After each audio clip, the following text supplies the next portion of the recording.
Tough volatile trading week का आखिरी कारोबारी सत्र। टफ इसीलिए क्योंकि बहुत न्यूज फ्लोज और कह लीजिए काफी दिक्कत भरे न्यूज फ्लोज इस हफ्ते हमने डाइजेस्ट करे। वोलेटाइल इसीलिए क्योंकि हाँ, कहने के लिए हम सीमित दायरे में ही कामकाज करते हुए नजर आए, पर उस सीमित दायरे में भी काफी उठापटक के साथ कामकाज। कल का इंट्राडे लाइएगा, बिल्कुल वही मूड रिफ्लेक्ट होता हुआ आपको कल के इंट्राडे चार्ट में भी नजर आ। अच्छी बात, बुल्स प्रोटेक्ट कर पा रहे हैं लोअर लेवल, बावजूद इसके कि हर बार रिजेक्शन फेस कर रहे हैं वो 24,200 24,250 के आसपास। कल तो दायरा और भी सिकुड़ता हुआ नजर आया और एक बिल्कुल फ्लैट क्लोज मिली। एक कह लीजिए वो लैकलस्टर ट्रेडिंग सेशन था। अभी तक तो कह सकता हूं कि एक हेल्दी कंसोलिडेशन देखने को हाँ, रेंज बाउंड है इसीलिए क्योंकि शायद मार्केट पार्टिसिपेंट्स कल के ट्रेडिंग सेशन में कॉशियस, काफी बड़ा रिजल्ट का टाइम फ्रेम सामने खड़ा था। भाई आज खुलते ही हमें वही विप्रो, वो टेक महिंद्रा, वो जियो फाइनेंशियल सर्विसेज निफ्टी के 3 नंबर्स पर रिएक्ट कर। आज रिलायंस इंडस्ट्रीज, आज जेएसडब्ल्यू स्टील अपने तिमाही रिजल्ट घोषित करे। और ये मत भूलिएगा कल सैटरडे को बैंकिंग बोनांजा है। HDFC bank, ICICI bank, axis bank, Kotak Mahindra bank, चारों प्राइवेट बैंकिंग मेजर्स एक साथ सैटरडे को अपने रिजल्ट्स घोषित कर रहे हैं। मैं तो सिर्फ निफ्टी 50 के रख रहा हूं,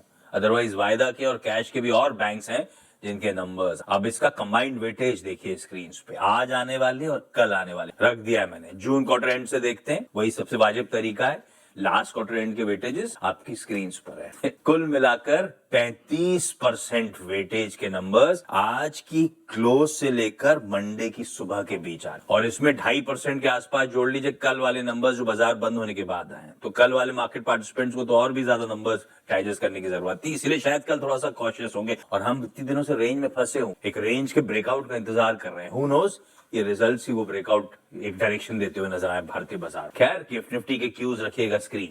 फ्लैट ओपनिंग के इंडिकेशंस हैं, फ्लैट स्लाइटली इन ग्रीन कह लीजिए, 20 से 25 पॉइंट लेने की तैयारी भारतीय हो क्या रहा है। गिफ्ट निफ्टी फ्लैट है। एशियन पियर्स क्विकली स्क्रीन पर लेकर आइएगा। बुरे नहीं है हम, हमारे एशियन पियर्स काफी ज्यादा कई सारे पेन में जाते हुए नजर आएंगे। और जहां तक यूएस के मार्केट्स हैं, कल हमने डाइजेस्ट किया था फ्लैट से 0.5% की गिरावट, उसके सामने एक्चुअल सेशन में इससे कहीं ज्यादा पेन था, 1/4 से 1.5% दबा। हम क्या डाइजेस्ट कर रहे थे, फ्लैट से 0.5% गिरेगा, उसके सामने 1/4 से 1.5%। और ऊपर से आज सुबह के फ्यूचर्स आपकी स्क्रीन पर है, आधे से 2/3% और दबा। तो टावर अप की पहली प्लेट दिखाई, कहां छोड़े थे यूएस फ्यूचर और दबाव के साथ तीनों का हैंडओवर में। एशिया पेन में, उसके लिहाज से तो गिफ्ट निफ्टी एक stable opening indication at least they रहा है, पूरा नहीं। लेकिन ये एशिया का मूड, ये यूएस का मूड बिगड़ा बिगड़ा सा क्यों नजर आ। और सुबह 6:30 बजे आज ट्रम्प साहब का एड्रेस टू द नेशन, पहले से प्लान था कि एकदम से उन्होंने अनाउंस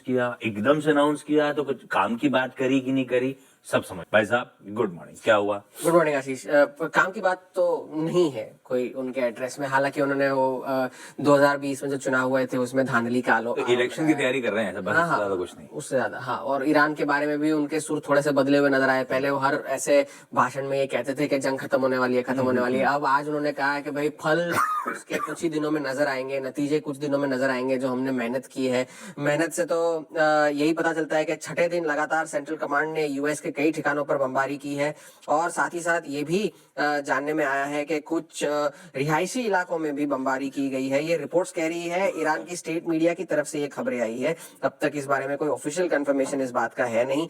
तो ये बात इस वक्त जो है ईरान की तरफ से, ईरान के फ्रंट पर चल रही है। इसी बात पर ईरान ने भी फिर जाकर के चेतावनी दी। कल उनके आर्मी सेंट्रल कमांड के एक प्रवक्ता ने जो है टेलीग्राम पर एक पोस्ट लिखा कि अगर यूएस ने जो है हमारे पावर प्लांट्स या हमारे किसी भी इंफ्रास्ट्रक्चर एसेट पर हमला किया तो यूएस के जितने भी एसेट्स हैं वेस्ट एशिया में, उनका नामो निशान हम मिटा देंगे। ऐसा लगेगा कि वो पहले कभी थे ही नहीं। इस तरह की जवाबी कार्रवाई हम कर सकते हैं। ये ईरान के सेना के कमांडो ने जो है, प्रवक्ता ने धमकी दी है टेलीग्राम पर। और साथ ही साथ कल रॉयटर्स में भी एक रिपोर्ट ये आई थी कि ईरान की जो सरकार है, उन्होंने हाउथी जो संगठन है, उनसे ये कहा है कि आप तैयार रहिए, रेड सी के जो रूट है जहां से तेल की की आवाजाही होती है स्ट्रेट ऑफ हॉर्मुज के अलावा, अगर यूएस ने हम पर हमला किया ऐसे ठिकानों पर, तो आप उस इलाके को बंद करने के लिए आप तैयारी कर लीजिए। ये रॉयटर्स की तरफ से ये खबर आई है। कल ब्लूमबर्ग की तरफ से भी एक खबर आई थी कि इराक के एक कंटेनर पर जो है हमला हुआ था ड्रोन का, और उसके बाद इराक ने जो है तेल के एक्सपोर्ट्स को रोक दिया है। लेकिन फिर इराक ने खुद इस खबर का खंडन किया है, ये कहते हुए कि ऐसा तो कुछ हुआ नहीं है, ना तो जहाज को कोई नुकसान पहुंचा है, ना ही जो बासरा बंदरगाह है जहां पे तेल की लोडिंग वगैरह होती है वहां पर भी कोई नुकसान नहीं पहुंचा। लेकिन इस खबर की जांच हम अभी कर रहे हैं कि सच में यदि ऐसा कुछ हुआ है या नहीं। कल बाजार के लिए एक ही सरदर्द था कि पहले तो चिप शेयरों में जबरदस्त बिकवाली देखने मिली। कल भी AMD, ब्रॉडकॉम, इंटेल, आप कोई भी चिप शेयर उठा के देख लीजिए, फिर से 5 से लेकर के 13% की गिरावट। SK हाइनिक्स का ADR फिर से अपने IPO प्राइस पर आ चुका है, और स्पेसएक्स का जो शेयर है कल पहली बार अपने IPO प्राइस के नीचे बंद हुआ है। तो इस तरह का करेक्शन हमें इन शेयरों में देखने मिल रहा है। पिछले 2 दिनों का अगर आप झुकाव देखें, रुझान देखें, तो SK हाइनिक्स, सैंडिस्क और वेस्टर्न डिजिटल तीनों जो है 17 से लेकर 20% नीचे है। माइक्रोन 13% नीचे है 2 सेशंस में। तो काफी जबरदस्त गिरावट जो है इन चिप शेयरों में देखने मिली है, जिसका नतीजा आज हम जापान के बाजारों में भी देख रहे हैं। कोरिया के बाजार तो आज बंद है। नेटफ्लिक्स के नतीजे बाजार बंद होने के बाद आए, नतीजे थोड़े से कमजोर थे, बाजार को इससे निराशा भी हुई, और उन्होंने तो ये भी कहा है कि इस तिमाही में जो आय में बढ़त होगी वो पिछली तिमाही से भी कमजोर होगी। तो उस वजह से बाजार को निराशा हुई, और काफी सारे जो मेट्रिक्स वो रिपोर्ट करते हैं वो उन्होंने कहा है कि अब वो उतनी फ्रीक्वेंसी से रिपोर्ट नहीं करेंगे। इस बारे में भी बाजार को निराशा थोड़ी सी हुई, तो उस वजह से शेयर जो है आफ्टर आवर्स में 9% गिरकर बंद हुआ।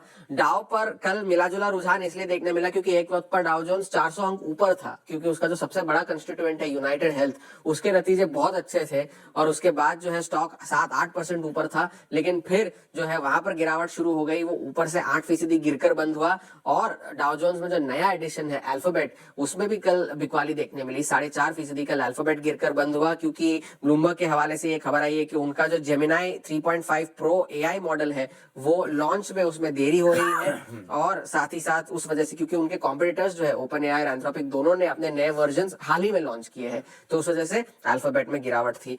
दक्षिण कोरिया ने एक इंटरेस्टिंग चीज आपको बताता हूँ। कल डोनाल्ड ट्रंप के जो है बहुत अरसे से एक उनके टेलीप्रॉम्प्टर चलाने वाले जो शख्स है उन्हें निकाल दिया गया। क्यों निकाल दिया गया? क्योंकि उन्होंने जो है उनकी इनसाइडर ट्रेडिंग, उनकी स्पीच का जो स्पीच होती है उनकी, उसका फायदा उठाकर खुद $90 बिलियन कमा लिए थे इनसाइडर ट्रेडिंग करके, तो इस वजह से उन्हें निकाल दिया गया। और साथ ही साथ डोनाल्ड ट्रंप ने एक नई सर्विस लॉन्च की है। ट्रंप मीडिया जो है ट्रंप के ट्रूथ सोशल पोस्ट्स को जो लोग ट्रेडर्स है, हेज फंड्स है, ट्रेडिंग फर्म्स है, जो उन्हें पैसा देंगे वो उन्हें पहले दे देंगे वो पोस्ट जो ट्रूथ सोशल पे डोनाल्ड ट्रंप लिखने वाले हैं। पेड एक्सेस सर्विस ये डोनाल्ड ट्रंप ने नई शुरू की है।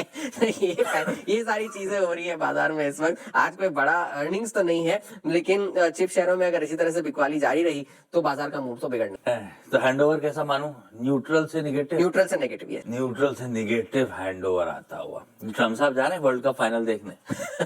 फैसिनेटिंग बात ये होगी कि अगर स्पेन फाइनल जीत गया तो उन्हें स्पेन को ट्रॉफी देनी पड़ जाएगी। और ये वो है image, FIFA world cup final का पहला टिकट रो 1 सीट 1, ट्रम्प साहब को इनविटेशन दिया। खैर फाइनल के शेड्यूल से देता हूं। कल रात को 3rd प्लेऑफ होना है, और संडे नाइट को, मतलब वो संडे टू मंडे के बीच वाली नाइट 12:30 बजे रात में फाइनल है स्पेन वर्सेस अर्जेंटीना का। और एक मार्केट ट्रिविया दिखाता हूँ, वायर्ड अप भूल गया था मैं, नहीं तो वहां स्क्रीन पे जाता, फुल फ्रेम में दिखाइएगा वो ग्राफिक। 100% कोरिलेशन है, फुल फ्रेम में रखिए, 100% कोरिलेशन है फीफा वर्ल्ड कप ईयर्स और निफ्टी की पॉजिटिव फिनिश का इस शताब्दी की शुरुआत। एवरी सिंगल टाइम जब दुनिया गैदर होती है फीफा वर्ल्ड कप के लिए, हमारा निफ्टी निवेशकों के लिए विनिंग गोल स्ट्राइक करता है। वो देखिए स्क्रीन, 2002 में कौन सी कंट्री जीती थी और उस साल निफ्टी ने क्या रिटर्न्स? 2002 में 3.25%, 2006 में तकरीबन 40%, 2010 में 18%, 2014 में